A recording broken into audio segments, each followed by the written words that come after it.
Hi, welcome to another episode of Make Gains. I'm Adam Gaines, and today we are going to be talking about bad financial decisions. Let's get into it. Today I decided I'm going to be cashing out my entire retirement. I recently discovered, which I should have researched earlier, that my retirement is doing really well because 16% of my mutual funds are invested in BlackRock, and it doesn't sit well with me. And I don't believe in this system anymore. If you don't know, I'm Sarah. I quit my corporate job back in January. I've been a nomad all summer. I'm DJing now on TikTok and started a creator network and trying to build an app that changes the way that we work entirely. And I'm sitting here at Santa Monica Beach looking at the ocean and realizing that my $50K in student and credit card debt just isn't worth it. It's not worth the stress to have money sitting. So I'm documenting this. Today I'll be calling my financial advisor, and I'm interested to know if anyone else has personally divested. I'll be looking to invest differently in the future. Has anyone else done this? How can I expect organizations to divest if I myself have mutual funds that are doing well because of BlackRock, which is known to be harming communities? I just felt called to share that. If you're in my family and you're seeing this, it's going to be fine. A lot of people choose to pull money out of their 401k because they see it sitting there. They know that they might be struggling right now, and so they say, hey, I can just pull this money out. I'll pay the penalties, pay the taxes, and then all of a sudden I have an influx of money. And while that is true, it is a horrible, horrible idea because at her age, at 32, that's whenever you really start to see the fruits of your labor from the past 10 years or so. She didn't say how much she had invested. I think $52,000 in student loan debts, which is a lot. And she doesn't need to get work to get out of that. But you don't get out of your student loan debts by taking out of your 401k. Okay, you've just got to put more towards it. So instead of taking money out of her 401k, she needs to get a job. She said she left her corporate job and is DJing on TikTok, which I have seen several people on TikTok DJing live. I didn't know that was really a thing. Maybe you can make good money from it, but I don't imagine most people do. She also said she's working on an app. That's a wonderful thing to do. You know, if you have a successful app, you can make a ton of money. However, most people who make apps don't make any money. She might be sinking a lot of time into things that are not going to give her a lot of fruit. My advice is to get a job, start paying down those student loans as much as possible. Don't take out your 401k. If you're ever tempted to do that, keep in mind that your 401k is going to be growing and growing and growing over time, and that this will be what allows you to retire one day and not rely on Social Security, which may or may not be here. Really think about, not only are you robbing your future self, but you're going to lose a good chunk of that money because you're going to have to pay a 10% penalty, and then you're also going to have to pay taxes on that.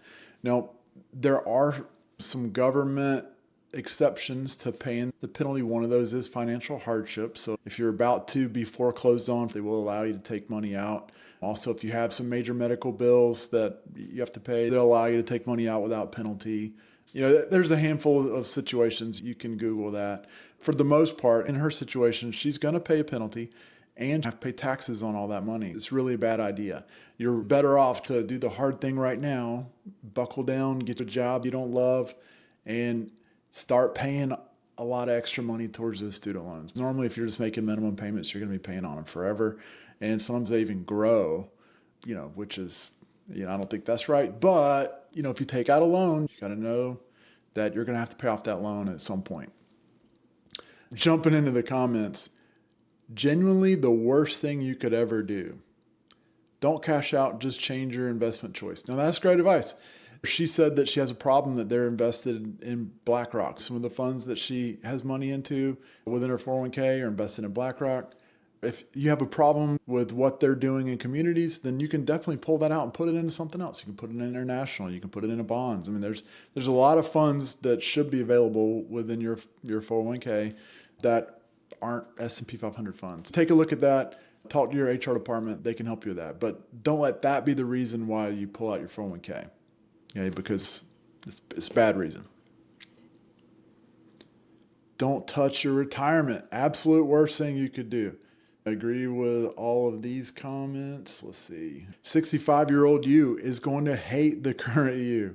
Why don't you just change investments instead of withdrawing? Exactly right. This is a terrible plan unless you are dying, literally dying. 100%. Don't cash out. Redirect the investment. If you cash out your 401k, there are tax penalties. Yes, you will pay taxes and you'll pay penalties, separate things. I owned this car for literally 1 day. The past 2 days of my life have been so insanely stressful, and let me tell you why. So I bought my car. Woohoo! Yay! I didn't even get to really enjoy it because the financing and all of the contracting part, they messed me up so hard. I didn't realize how bad the refinancing contract was. I didn't realize any of these things until I call my father and I tell him, I'm all excited. I'm like, oh, they did this and this. And my dad's like, what? Basically, they signed me up for gap insurance, didn't need it. Honestly, guys, I can go back and forth about how the contract was, but luckily, there's a 2-day canceling contract fee. Instead of buying this car that I was so excited to do, I am no longer buying this car. I'm here at Mercedes-Benz right now, and I'm dropping it off. I owned this car for literally 1 day. I'm just gonna trade it in, forget the contract. In a few months, I will be getting into a new car. I say a few months because we have some life-changing things coming up that you guys don't know about yet. You guys will know very soon, and then you will understand why it is not smart for me to get into a vehicle right now. So stay tuned for that. Long story short, I feel like I really try to do what was best financially. I was like, okay, I'm gonna buy this car for the low, and then I'm gonna sell it and I'm gonna flip it, whatever. It was not that simple, and it was never that simple. I can say that I learned a lot and what not to do moving forward, so I am blessed and grateful for that. But I'm really not liking Mercedes-Benz right now, or the people at this exact location, because of how they went about things. They literally played me. Anyways, I'm here. Let's drop it off. Okay, so this one, it was a horrible decision, but also a wonderful decision. She realized it with enough time to return this car. Now, buying a new car is one of the things that can hurt you the most, especially when you're her age and you can't pay for that cash. All right, so she was talking about them adding gap insurance. Gap insurance is something they add in case her insurance doesn't pay enough if she wrecks the car to pay off the debt. Buying a new car, you're going to be paying a ton of interest. You lose a ton of money just driving it off the lot. Flipping a car it's this dream that people have that, oh, I'm going to buy this fancy car and then in a few months be able to flip it and make some money. Some people can do that with Lamborghinis and Ferraris, so like real limited edition vehicles. But if you do not know what you're doing, don't ever try that. And with a Mercedes, unless it's some kind of crazy high end, you're probably never going to be able to flip a Mercedes. You're just going to lose money on it, and you're going to have to sell it for a loss. Anytime after you buy a brand new vehicle, you're going to lose money when you go to sell it. She wised up. She returned it. Now, I'm not sure if all states give you the ability to return a car like that, but you should check that out. If you recently bought a car, sometimes you have a short time frame where you can back out of the deal. The same goes for things like timeshares and stuff like that. So if you ever leave in a purchase, you feel like you made a bad decision, look it up immediately, because if there's even a window at all, it's normally very short. What's a bad financial decision that you regret making in life? When I was 18 and I decided to open 5 credit cards, I think that was the worst thing I could have ever done. Yeah, why do you say that? Because when you're 18, you think you're like, I'm going to spend all this money. That is free money? Free money, and then you got to pay back. And you're 18 and dumb. And you're like, Victoria's Secret, credit card here. It's all cool. But then you get into debt. So that's probably the worst. So if you're 18, don't get credit cards. Be smart about it. Open one at a time. Pay it off. Pay it every month. And then what was the amount of debt you were in? It was about $4,000. Okay, you paid it off already? I paid it off. Learned my lesson. And now I only use credit cards for emergencies. Okay, and then What do we do for a living? I am a patient care coordinator at a dental office. What's starting pay for that? Starting pay just really depends, but right now I started at 18, but now I'm at 27. Yeah. Good work, good work. Thank you.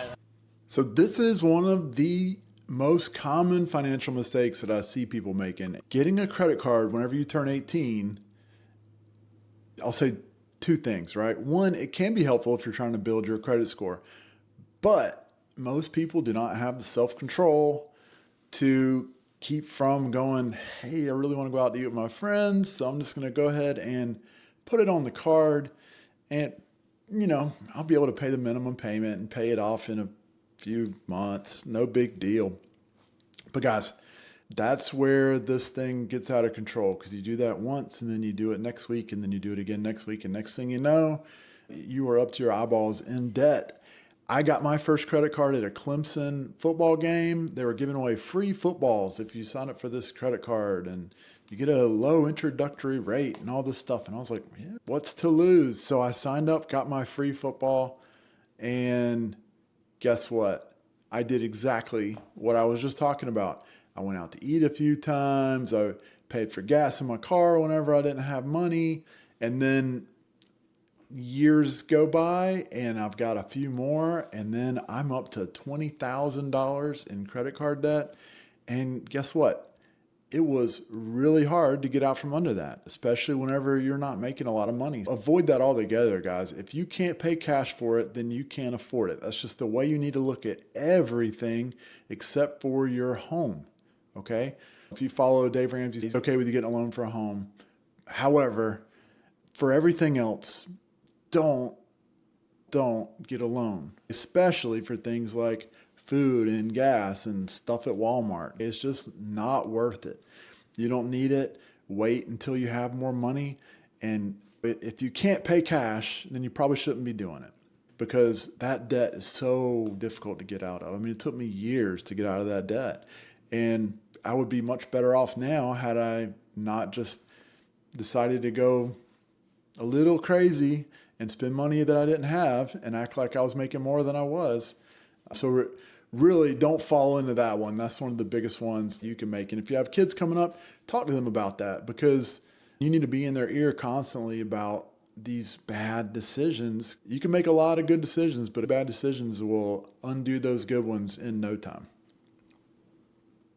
What's the worst financial decision you see 20, 30-year-olds make? Not setting up a Roth IRA. You could be a millionaire from this. And it's incredibly easy. It's a retirement account. And by the time you're 65, all that profit you make within the account is tax-free. But the goal is that when you're young and doing that, you have 40 years of compound interest, where all of a sudden that $800 you invest could be worth $8,000. Yeah, Graham is right. If you're in your 20s, setting up your 401k, if you have a job that offers a 401k, get 100% of that match, because that is free money. If you invest $3,000 and they match $3,000, that's 100% profit. There's no other investment where you're going to make 100% profit just for saying yes.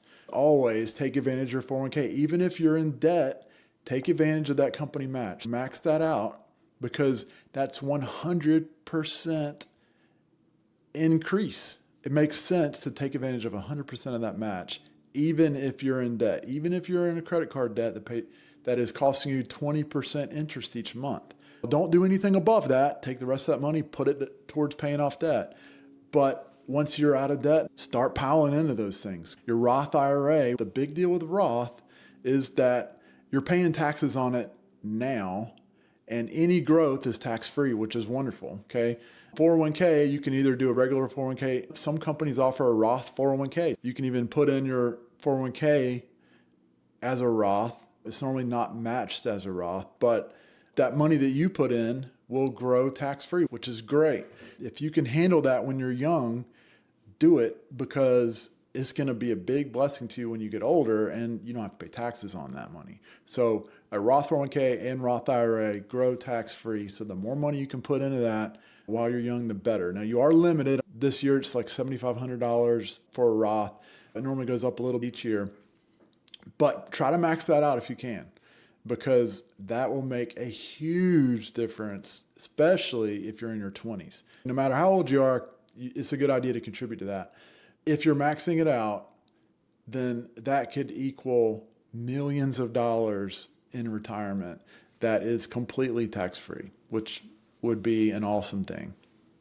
What's the worst financial decision you've ever made? Some people would say that mine is investing money into an apartment that I don't own, but actually the worst financial decision I ever made was taking all of the Bitcoin that I had in Robinhood, selling it, and then rebuying it in Celsius a few years ago. Celsius, if you stored your Bitcoin on their app, they would pay you interest weekly because they would take your Bitcoin and lend it out to people and pay you interest on top of that, split their earnings with you. So at one point I was making $700 a week just by having my Bitcoin in there. And I continued to buy Bitcoin because Bitcoin is going up, and I was so excited and I was making all this money off it. And I was like, this is so great, I'm gonna have so much money. But you know what they say? Not your keys, not your Bitcoin. If you store your crypto on a third-party app, it doesn't actually fully belong to you. Things can happen.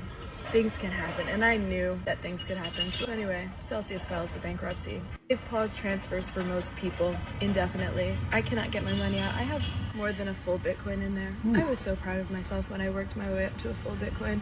It took me a few years, but I got there, and now that money isn't mine anymore, and you just have to laugh. This is why. Never invest more money than you can stand to lose. That's a lot of money, but at this point, I just have to laugh. Yeah, I don't know that I'd be laughing if I were her. So a full Bitcoin, I believe right now it's about $125,000. That's quite a bit of money to be losing. You shouldn't invest money that you can't afford to lose, especially in crypto. Because while there are plenty of people who made tons of money in crypto and are continuing to make tons of money, there are an equal, if not greater amount of people who are losing tons of money in crypto. If you're investing in altcoins, meme coins, a larger percentage of those folks lose than win. But with Bitcoin, it's pretty stable as far as being a coin that doesn't appear to be going anywhere. Prices aren't stable, but over time it's become a little more stable than it was initially. But putting your coins onto a platform like that is very risky. When a company like that goes bankrupt, if you don't have your coins in cold storage, you could potentially lose all that money. And that's happened several times with several different platforms. So really think twice before you do what she's talking about and stake your money with a platform that's going to give you an incredible interest rate. There's a reason why they're offering that, and it can end up very bad for you. That is one of the worst mistakes that you can make. I know I would be really upset if I lost $125,000 over something like that. Let's do a little secret. I just made another loan to cover a credit card so we could go on our trip. Oh my. Okay. And I didn't tell him. What do you mean? Why doesn't he get to know that? Why are we doing that without his knowledge? Oh. He thought you were pulling from an emergency fund. Not that that's even better, but... I was going to tell him. But you didn't, so I don't give a was. You didn't. Well, no, I didn't tell him.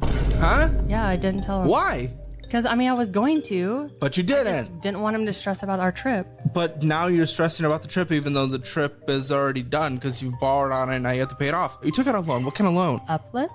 Okay. No, Upstart was the loan I took. Upstart. Card. Yeah. I took that out to pay off a credit card that was maxed out so that we could have spending on the card. Oh my... That has nothing to do with the vacation. What are you talking about? Because that just contradicted your whole thing. I'm confused too. What are you saying? So yeah, we did finance the vacation that we just took. From what? On what? It's like the pre-planned, like a firm, like one of those. It's called Uplift. So Uplift and Upstart. Yeah, I have both loans, an Upstart and... So there are a lot of poor financial decisions in this. She's not telling her spouse what she's doing with money. That's a huge problem. One could call that financial infidelity. You want to be transparent with your spouse. You definitely don't want to take loans and pay for big things on credit. She was using credit to pay off her credit card so that they could spend on the credit card while they're on their trip. Okay, rewind back to what I said about credit cards. If you don't have the cash to pay it off at the end of the month, then you should not be buying that. The same goes for vacations. If you cannot pay cash for your vacation right now, then you should not be going on that vacation. If you need to wait a year to go on vacation because you need to save up money and that way you can pay for it with cash, then wait a year. That'll be much better off. You'll enjoy the vacation so much more knowing that you don't have to come back and figure out how you're going to pay for everything. It's a good decision. Whenever you're creating your budget, start putting away money every month. And that way, whenever it comes time for you just to pay for a vacation, you can just pay for it with cash and know that you've also got money in savings to pay off that credit card. You don't need to bring cash on vacation. Take a little, but you can take your credit card that's insured, buy things on that and pay it off. As soon as you get back, you'll have the money there. The other mistake here is not being transparent with your spouse. You've got to be transparent with your spouse. You got to talk about these things because you're in this together. The last thing you want to do is be adding to your debt, adding to your stresses because you wanted to go on vacation and didn't want to have the hard conversation about how you're going to pay for this vacation. So don't make that mistake. Be transparent with your spouse, agree on your plan. If you're going into debt for something, make sure you're both aligned on what you're doing because you're both going to be responsible for paying that off. And be very careful. I'm not really familiar with Upstart's loans, but Uplift and Klarna and those kind of things, the buy now, pay later apps, you can get into big trouble with those because some of them do say 0 interest, but as soon as you miss a payment, you've got to start paying some crazy interest rates. So know what you're getting into with those things. You know, if you're using them as a tool and you're paying them off at the end of the month or something like that, most people do not use Klarna and Uplift and those kind of things to pay them off immediately. They use them so they can delay payment because it's money they don't have. And that is a big financial mistake. You are better than that. You're making gains. And thank you for watching the channel. If you enjoyed this video, please hit that like button. Subscribe to our channel if you're not already subscribed. If you know somebody who might like this content, share this video. Thanks for watching, and we'll see you next time.